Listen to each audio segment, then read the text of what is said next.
ନମସ୍କାର ଜୟ ଜଗନ୍ନାଥ। ମୁଁ ମିତୁ ସ୍ୱାଗତ କରୁଛି ଆପଣଙ୍କୁ 180 ଦିନ ଚ୍ୟାଲେଞ୍ଜର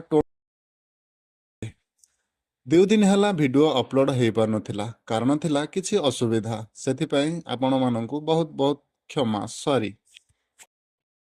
ତ ମୁଁ ବାହାରି ପଡ଼ିଥିଲି ଷ୍ଟେସନରେ କିଛି ସମୟ କରିବା ପରେ ଅପେକ୍ଷା ମିଳିଥିଲା ମୋତେ ଏକ ଛୋଟ ରାଇଡ୍। ଏମିତି ଛୋଟ ଛୋଟ ରାଇଡ୍ 5-6ଟା କରିବା ପରେ ଏକ ବଡ଼ ରାଇଡ୍ ମିଳିଥିଲା ଏବଂ ଦିନସାରା ଆଜି ରାଇଡ୍ କରିବା ଭିତରେ ମୋତେ କିଛି ଖାସ୍ ମିଳିନଥିଲା। ତ ଅପେକ୍ଷା କରି ବସିଥିଲି ବଡ଼ ରାଇଡ୍ ପାଇଁ। କିଛି ସମୟ ଅପେକ୍ଷା ଏବଂ ସନ୍ଧ୍ୟାବେଳକୁ ଯାଇ ମିଳିଥିଲା ଗୋଟେ ବଡ଼ ରାଇଡ୍। ସିଧା ଷ୍ଟେସନରୁ ସମ ହସ୍ପିଟାଲ କଳିଙ୍ଗ ବିହାର ଏବଂ ସେଇଠାରୁ ଆଉ ଗୋଟେ ମଧ୍ୟ ମିଳିଥିଲା କଳିଙ୍ଗ ବିହାରରୁ ଷ୍ଟେସନ। ଏମିତି ଦୁଇଟି ବଡ଼ ରାଇଡ୍ କଲା ପରେ କିଛି ସମୟ ଆଉ ଅପେକ୍ଷା କଲି ଏବଂ ତାପରେ ରାଇଡ୍ ନ ମିଳିବାରୁ ପୁଣି ଆସିଗଲି। ଆଜିର ଟୋଟାଲ ଇନକମ୍ ହୋଇଥିଲା 700 ଟଙ୍କା। ତ ଆଜି ମୁଁ ଖୁସି ଅଛି କାରଣ ବେଶୀ ତେଲ ଖର୍ଚ୍ଚ ହେଇନି ଏବଂ କମ ଖର୍ଚ୍ଚରେ ମଧ୍ୟ 700 ଟଙ୍କା ରୋଜଗାର ହେଇପାରିଛି। ତ ଆଜିର ଭିଡ଼ିଓ ଏତିକି। ଜୟ ଜଗନ୍ନାଥ।